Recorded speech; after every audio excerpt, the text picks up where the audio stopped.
mais je pense qu'en général, c'est quelque chose qui est quand même... ça permet de faire une certaine cohésion sociale, à l'inverse de ceux qui disent que non. Mais, en tout cas, c'est ce que je voulais dire dans 2 minutes, c'est bien difficile.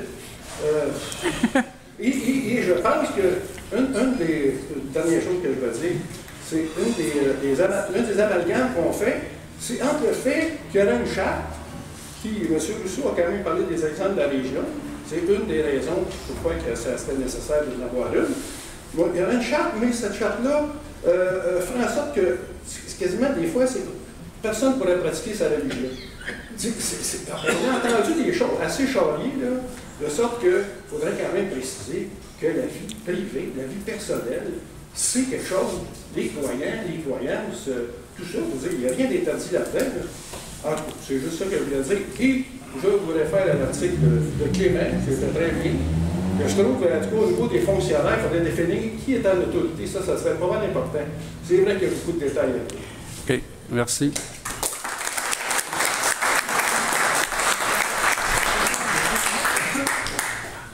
Moi, je ne sais pas si je peux réagir. Oui, oui. Ensuite, ça sera Jean-Guy. Ah oui.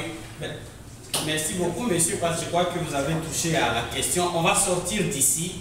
Moi, je n'ai pas encore compris c'est quoi la vraie question qui est posée par la charte. Il y a tellement de questions là-dedans que finalement, on s'est perdu. Une question mal posée ne peut jamais trouver des solutions. Ça, c'est important. Je voudrais revenir sur Mme Djemila en disant, oui, l'évolution politique de l'humanité, même des pays que vous citez en exemple, la Révolution française n'aurait jamais eu lieu s'il n'y avait pas eu une partie du clergé qui avait aidé à cette révolution-là. Ici, la Révolution tranquille, elle s'est faite avec le concours du clergé. Donc, montrer que le clergé n'arrive pas, parce qu'il n'y a pas eu de guerre, c'est pour ça que vous l'appelez Révolution tranquille. Parce qu'eux, ils pouvaient s'organiser, dire on va se défendre, et ça aurait fait la guerre. Non, il y a parmi les clercs des gens qui ont compris, qui ont dit ça n'a pas de sens que ce qu'on fait, on évolue. Et donc, il ne faut pas que ça soit si radical que ça. On a cité le cardinal Égée, je suis d'accord, mais on peut citer beaucoup d'autres clercs, prêtres, qui eux, ils soutiennent, même aujourd'hui, il y en a qui soutiennent cette idée-là. Moi, je suis pour la laïcité.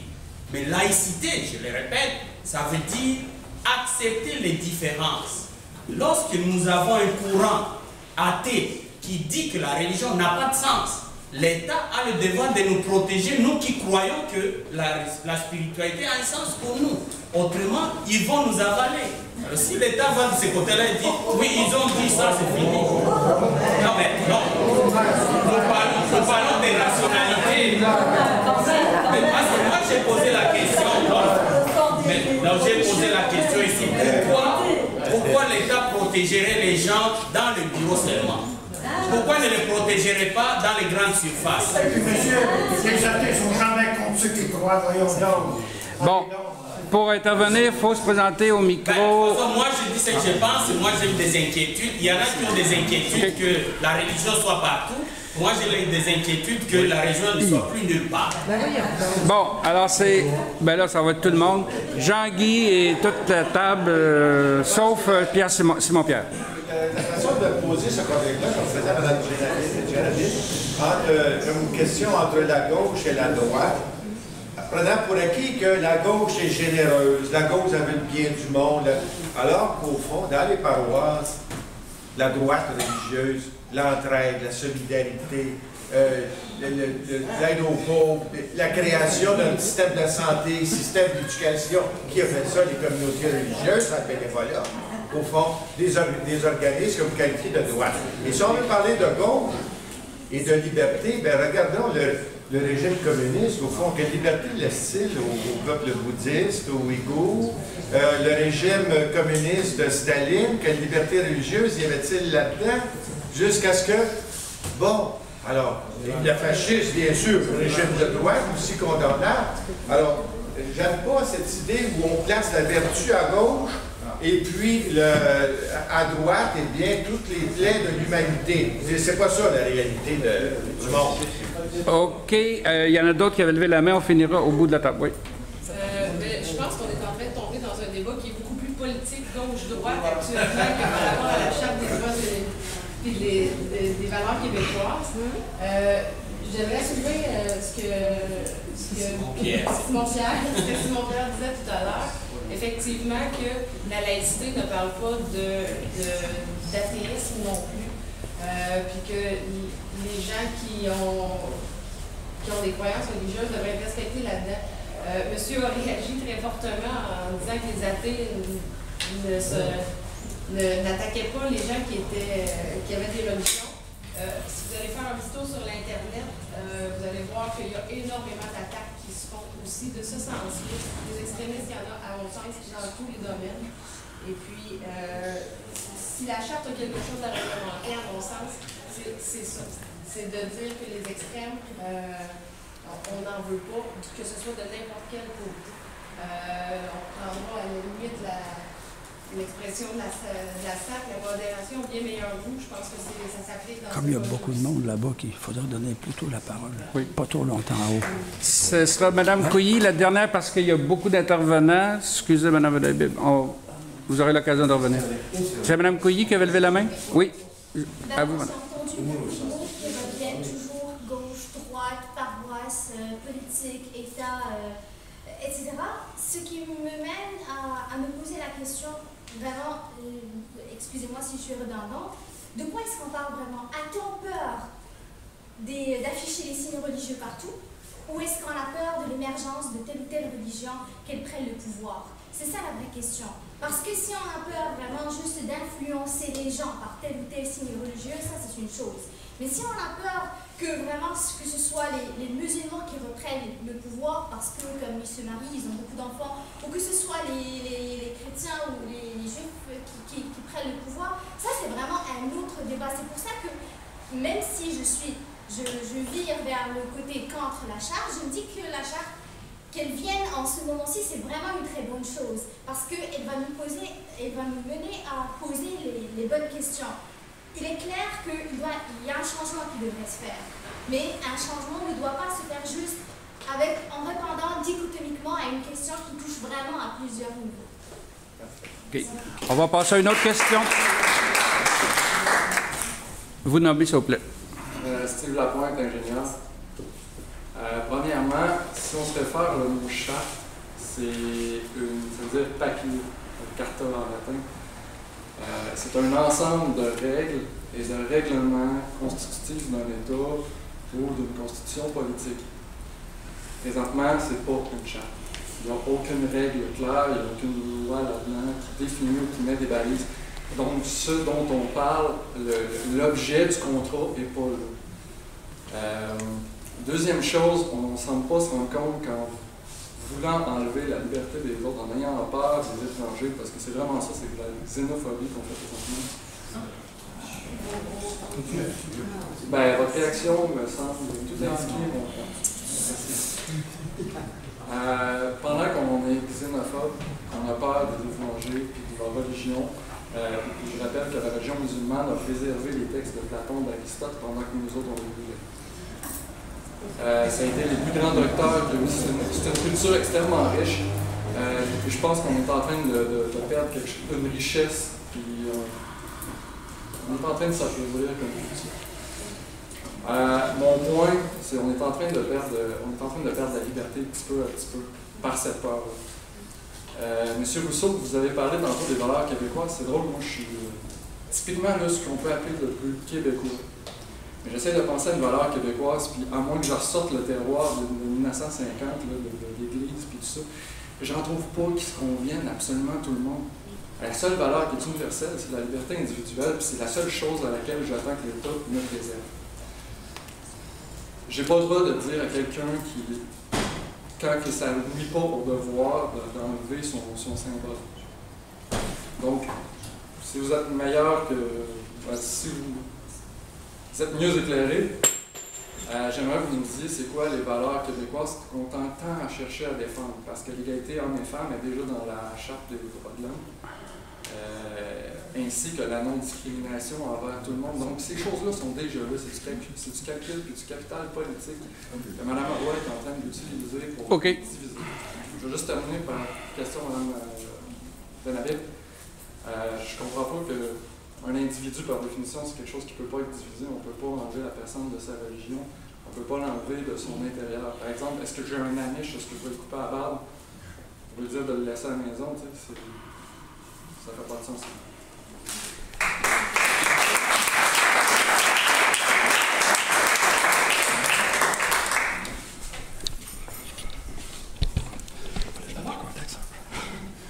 Il n'y a personne qui réagit, non? Oui, il n'y a personne qui réagit. 2 minutes. Parce que si on veut laisser parler tout le monde, il faut poser des questions. Oui, OK. On va prendre plus de questions. Je veux juste réagir. Ah, OK. OK. Bon, monsieur. Mon nom est Rénal. Oui. Je suis un Québécois d'origine. Mes ancêtres maternels sont du 16e siècle. Paternels, milieu du 17e siècle. Je suis pour la charte. Elle est à l'état de projet, vous avez raison. Par contre, je n'accepte pas qu'on identifie les Québécois comme étant des xénophobes et des racistes.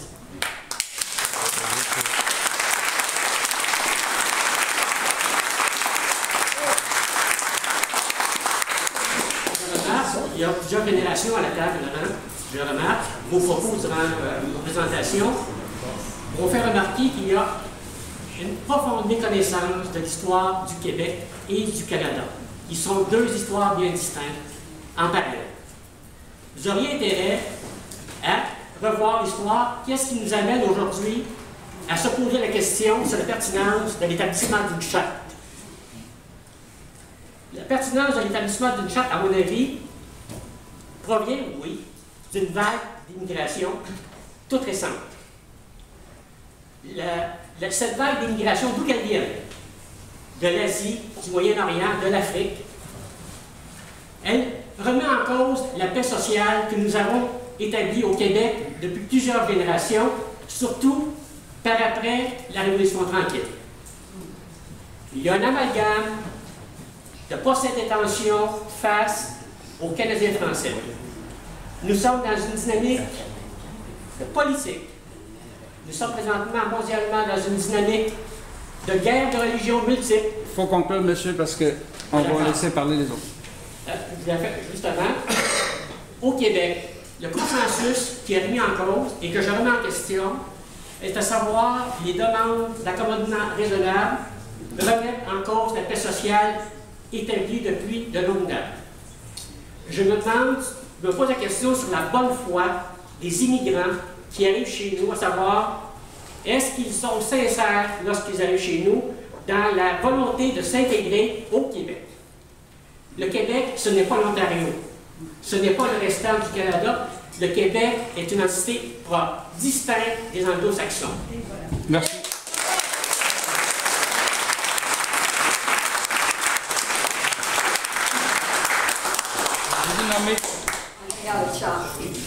J'ai deux questions à poser. La première s'adresse à M. Jean-François Veillé, parce que je pense que c'est un historien, si je ne me trompe pas. Bon, il y a 40 ans de ça, notre identité, à tous, quel que soit notre pays, italien, chinois, canadien, français, acadien, notre identité, c'était notre pays. C'était citoyen et citoyenne d'un pays. C'était ça notre identité. À tel point que moi, j'ai porté un voile 40 ans passés comme madame, et comme religieuse, donc je la respecte beaucoup. Et on ne pouvait pas s'identifier, même sur nos cartes d'identité. On s'identifiait Belle, sœur Xavier Marie de la Trinité, mais Andrea Marie Richard. Ceci dit, moi, comment se fait-il? Et alors, nous sommes avant tout citoyens et citoyennes d'un pays. C'est ça notre identité. Ce n'est pas catholique, protestant, musulman, etc., etc. Donc, comment se fait-il qu'aujourd'hui, nous en arrivions à ce que notre identité, nous concevons en cours et ailleurs, ce n'est plus cela, c'est notre religion, notre identité. Moi, je vous pose la question. Comment se fait-il qu'on est arrivé là? Deuxième question s'adresse à Mme Louis et Mme Benhamine. Nous avons beaucoup parlé du voile. Comme je vous l'ai dit tantôt, je vous trouve belle et je respecte le voile, je l'ai porté moi-même. Par contre, comme M. Rousseau l'a dit, on ne demande qu'à ceux qui travaillent pour l'État de l'enlever. Donc, ce n'est pas à tout le monde et ce n'est pas dans la rue. Et j'ai l'impression qu'il y a des peurs. C'est comme si on présente toutes les femmes musulmanes qui portent un voile comme étant des victimes. Or, je pose l'autre côté de la médaille. Il y a eu récemment un sondage. Imaginez-vous qu'il y a des femmes qui portent un voile qui ont dit « Nous, on ne peut pas parler. On est obligé au silence. » Et on aimerait bien que la charte passe, parce que justement, par l'État, on pourrait enfin enlever notre voile. Okay. Au moins quelques heures pour notre okay. Merci. J'aimerais vous poser la question, est-ce que vous voyez ces deux côtés-là de la médaille? Oui. Alors, mes deux questions sont posées. La première, citoyenne, et vous? On va laisser parler monsieur, puis on prendra quelques réactions après. Mais pas trop. Pas trop parce qu'on n'aura pas le temps. Oui, bon, mon intervention, ça serait au niveau des homosexuels. Ça peut paraître bizarre de ramener les homosexuels dans le débat, mais on n'en a pas vraiment parlé pour l'instant. Est-ce que je... Hein? Allez. Oui, ça y est. Non, mais on parle souvent des droits de la femme, ça a été une charte d'égalité homme-femme. Par contre, on s'entend qu'en général, la religion, on ne veut pas inclure toutes les religions, mais les religions ont des positions assez campées par rapport à l'homosexualité. Si on permet des signes religieux dans la fonction publique avec une population où l'homosexualité est acceptée, comment ces personnes-là vont se sentir par rapport à ces signes-là? Je ne dis pas que les personnes qui portent ces signes-là sont forcément homophobes, mais reste que ces personnes-là ont une perception des services qu'ils vont peut-être recevoir. En tout cas, je me questionne là-dessus. Aussi, je voudrais intervenir par rapport à la diversité. Moi, je suis anthropologue de passion. Puis, c'est vrai que la diversité, c'est intéressant, mais si vous allez voir tous les confins de la diversité, il n'y a comme plus de fin et on peut justifier tout. T'sais, moi, je suis végétalien. Si vous voulez, je vous trouve des façons de justifier mon végétalisme. J'ai des centaines de façons. Par contre, je ne vous imposerai pas ça, je vais me modérer et je vais amener mon lunch. Merci.